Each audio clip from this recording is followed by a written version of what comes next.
नमस्कार दोस्तों, मैं सुमिता चक्रवर्ती लेकर हाजिर हूँ दिनांक 14 सितंबर 2022 का सदनामा रोजाना न्यूज़ बुलेटिन। मौके से रिपोर्टिंग कर रही हैं सदनामा की सह संपादिका मीनाक्षी सांगनेरिया। आगे बढ़ते हैं बुलेटिन की तरफ। आज 14 सितंबर 2022 को सूरत, गुजरात के दीनदयाल उपाध्याय इंडोर स्टेडियम में दूसरा राजभाषा सम्मेलन आयोजित किया गया। इस अवसर पर बोलते हुए गृह सहकारिता मंत्री अमित शाह। मौके से रिपोर्टिंग कर रही हैं हमारी सह संपादिका मीनाक्षी सांगनेरिया।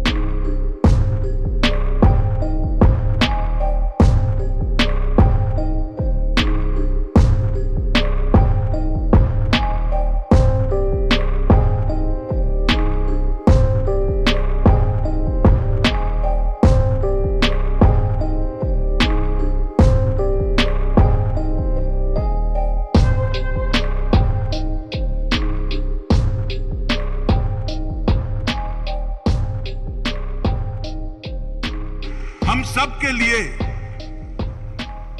संविधान सभा के निर्णय को सिर्फ याद करने का दिन नहीं है। मोदी जी ने कहा है कि 75 साल से 100 साल ये जो अमृत काल है, इस संकल्प लेने का और संकल्प की सिद्धि करने का समय है।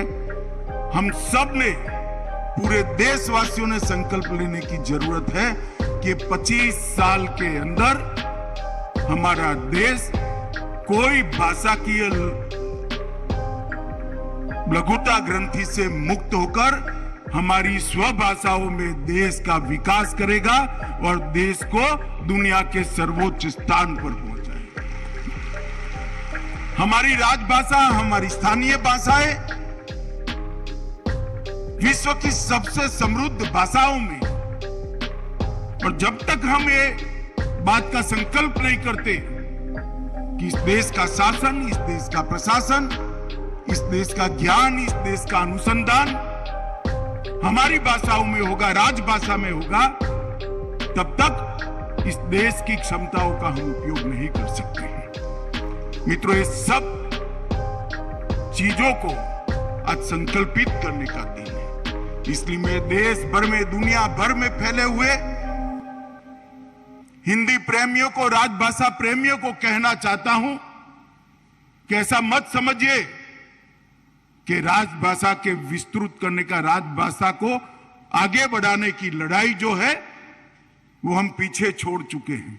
मौका ही अब आया है ये लड़ाई को आगे बढ़ाने का, मौका ही अब आया है ये लड़ाई को जीतने की स्थान पर ले जाने का। मित्रों, आज सूर्यपुत्री ताप्ती के किनारे पर इस विशाल सभागार में हिंदी सम्मेलन को देखकर, राजभाषा सम्मेलन को देखकर मन को बड़ा आराम मिलता है। हिंदी के इस सम्मेलन के लिए, राजभाषा के इस सम्मेलन के लिए हमने सूरत का चयन इसलिए किया था, दो कारण थे। एक तो सूरत वीर नर्मद की भूमि है। वीर नर्मद ने शायद देश में सबसे पहले अपनी भाषाओं के महत्व को उजागर किया था। उन्होंने देश भर में अपनी भाषाओं में इस देश का व्यवहार हो, इसका आग्रह रखा था। उन्हें पूरे गुजराती लोगों को एक स्वप्न दिया था गरवी गुजरात का, और उसके साथ साथ उन्होंने अंग्रेजों के खिलाफ सबसे पहले कहा था, इस देश का शासन, इस देश का व्यवहार ये हिंदी में चलना चाहिए, कोई विदेशी भाषा में नहीं चाहिए। ये वीर नर्मद की भूमि है। और दूसरा, ये सूरत उत्साह की भूमि है। ये सूरत मनोरथ रखने वालों की भूमि है, और ये सूरत मनोरथ सिद्ध करने वालों की भी भूमि है। इसीलिए सूरत को हमने तय किया था। पहले काशी में गए थे, यहां खड़ी बोली से हिंदी का आज का स्वरूप लाने में काशी का बहुत बड़ा योगदान रहा, और आज सूरत आए हैं जहां वीर नर्मद के 1900 साल के 1900 के ईस्वी सन 1900 के पहले के संकल्प को चरितार्थ करने का संकल्प हमने करना है।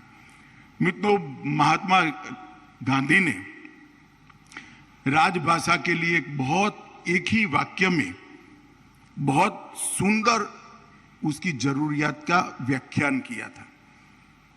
उन्होंने कहा था, राजभाषा हिंदी के बिना ये राष्ट्र गूंगा है, हिंदी ही राष्ट्र को बोलता कर सकती है। बहुत बड़ा वाक्य है। हमारी स्वभाषाओं के गौरव को महात्मा गांधी ने एक ही वाक्य से पूरे विश्व के सामने रखने का काम किया था। और मैं आज कहता हूं मित्रों, हिंदी हमारे मन की भाषा है, हिंदी हमारे राष्ट्र प्रेम की भाषा है और हिंदी आम हिंद के जन की भाषा है, आम जन की भाषा है। हमें इसको आगे बढ़ाना है।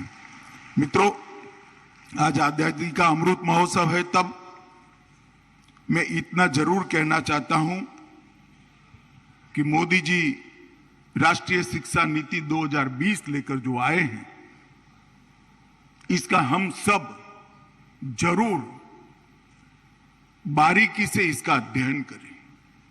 इसकी आत्मा क्या है, इसका अध्ययन करें। मोदी जी ने नई शिक्षा नीति में, राष्ट्रीय शिक्षा नीति 2020 के अंदर सबसे बड़ा भार अगर किसी चीज पर दिया है तो उस पर दिया है कि प्राथमिक शिक्षा और इसके आगे की शिक्षाओं में भी स्वभाषा का सबसे बड़ा उपयोग होना चाहिए। प्राथमिक शिक्षा स्वभाषा में ही होनी चाहिए। इसके आगे बढ़कर कहा, अनुसंधान के क्षेत्र में भी स्वभाषा का उपयोग होना चाहिए। कोर्टों की भाषा, मेडिकल विज्ञान की भाषा, तकनीक की भाषा और इंजीनियरिंग के पाठ्यक्रम स्वभाषा में रूपांतरित होकर आने वाले दिनों में इसका अनुसंधान भी स्वभाषा में हो, राजभाषा में हो, इस दिशा में ले जाने का उन्होंने बीज नई शिक्षा नीति के अंदर, राष्ट्रीय शिक्षा नीति 2020 के अंदर बोया है।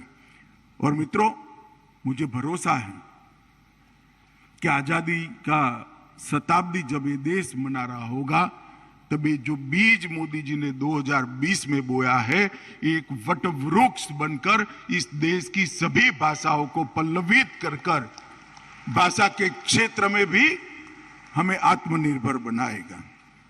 मित्रों, स्थानीय भाषा और हमारी हिंदी, ये हमारे सांस्कृतिक धारा प्रवाह का प्राण है। हमारी संस्कृति को, हमारे इतिहास को और आने अनेक पीढ़ियों से हमारा जो साहित्य सर्जन हुआ है, इसकी आत्मा को अगर समझना है तो राजभाषा को सीखना ही पड़ेगा। अगर इसकी आत्मा को समझना है तो हमारी स्थानीय भाषाओं को मजबूत बनाना पड़ेगा। और राजभाषा और स्थानीय भाषा मिलकर पूरे देश के मन में से ये भाषा की लघुता ग्रंथि को जो अंग्रेजों ने निर्मित किया है, उसको उखाड़ कर फेंकने का समय अब आ गया है। इसलिए आज का दिन जो देश को हर क्षेत्र में स्वावलंबी बनाना चाहते हैं, देश को हर क्षेत्र में आत्मनिर्भर बनाना चाहते हैं, उनके लिए बहुत महत्वपूर्ण है। लोकमान्य तिलक ने स्वराज मेरा जन्मसिद्ध अधिकार है, इसका जयघोष किया। अगर तिलक महाराज को कोई ध्यान से समझता है और तिलक महाराज के सारे भाषणों को ध्यान से अगर किसी ने पढ़े हैं तो बेरोक टोक तिलक महाराज की स्वराज की कल्पना का व्याख्या कर सकता है। तिलक महाराज के स्वराज की कल्पना में सिर्फ शासन में परिवर्तन नहीं था, शासन तो परिवर्तित हो ही, इस देश का शासन इस देश के लोग ही करे, वो तो एक प्रमुख मांग थी। परंतु उसके साथ साथ स्वभाषा, स्वधर्म, स्वसंस्कृति, इसके लिए भी स्वराज की मांग तिलक महाराज ने उठाई थी। और आज मुझे विश्वास है कि मोदी जी के नेतृत्व में देश जिस रास्ते पर चल रहा है, वो रास्ते पर तिलक महाराज के स्वराज की परिकल्पना को हम सार्थक करेंगे और देश उसी रास्ते पर चलेगा। मैं आज राजभाषा दिन के मौके पर देश के युवाओं को भी कहना चाहता हूं, भाषा क्षमता की परिचायक नहीं है, भाषा अभिव्यक्ति है। क्षमता आपके अंदर पड़ी है। आपकी क्षमता का परिचय किसी भाषा का मोहताज नहीं है। देश के युवा भाषा की लघुता ग्रंथि से दूर निकले, अपनी स्वभाषा को स्वीकारे और स्वभाषा को आगे ले जाने का काम करे, अपनी राजभाषा को स्वीकारे और राजभाषा को आगे ले जाने का काम करे, बहुत जरूरी है। जब तक देश का युवा अपनी क्षमताओं के आधार पर अपनी भाषा में अपने मौलिक चिंतन की अभिव्यक्ति नहीं करेगा, वो कभी भी अपनी क्षमताओं को पूर्णतया समाज के सामने नहीं रख सकता, क्योंकि अपने मौलिक चिंतन की अभिव्यक्ति स्वभाषा से अच्छी किसी भी भाषा में नहीं हो सकती। ये हमने समझ कर रखना चाहिए। ढेर सारे शिक्षाविदों ने प्राथमिक शिक्षा और बच्चे की ग्रहण शक्ति पर जितने भी अध्ययन किए हैं, वो सारे अध्ययन एक ही बात को इंगित करते हैं कि बच्चा स्वभाषा में जो ग्रहण कर सकता है, वो बच्चा आगे जाके मौलिक चिंतन कर सकता है। और मित्रों, जो मौलिक चिंतन कर सकता है वो ही अनुसंधान कर सकता है, और जो अनुसंधान कर सकता है वो ही क्षमता प्राप्त कर सकता है। ये पूरी श्रृंखला को भाषा के बगैर पंगु बनाने का काम आगे चलने वाली सरकारों ने किया है। मोदी जी ने एक भी शब्द बोले बगैर विश्व में जहां जहां भी मंच मिला, गौरव के साथ हिंदी में पूरे विश्व को संबोधित किया है। और मैं कह सकता हूं कि विश्व के मंच पर अंग्रेजी बोलने वाले सारे नेताओं से ज्यादा वजन से अगर किसी को सुना गया है तो मेरे और आपके नेता, हमारे देश के प्रधानमंत्री नरेंद्र मोदी को सुना, क्योंकि उन्होंने अपनी भाषा में अपनी बात रखी थी। उनकी अभिव्यक्ति सटीक थी, मन की गहराइयों से आती थी, दिल की गहराइयों से इनकी अभिव्यक्ति आती थी, इसलिए इसकी स्वीकृति भी ज्यादा आई। मैं आज अभिभावकों को भी, बच्चों के अभिभावकों को भी एक बात करना चाहता हूं। मेरी बात मानकर आप बच्चों के शिक्षा का माध्यम तो एकदम बदलेंगे नहीं, मुझे मालूम है, परंतु कम से कम, ठीक है ना भाई, कोई बात नहीं, ये समय भी आ जाएगा, मगर कम से कम अपने घर में बच्चों से बातचीत की भाषा अपनी रखिएगा।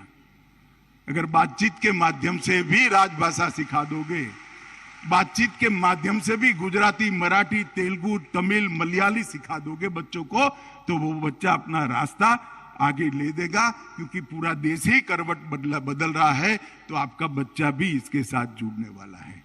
ये तो मेरा अभिभावकों से बहुत आग्रह है कि एक बार बच्चों को उनके सुनहरे भविष्य के लिए अपनी भाषा जरूर सिखाइए।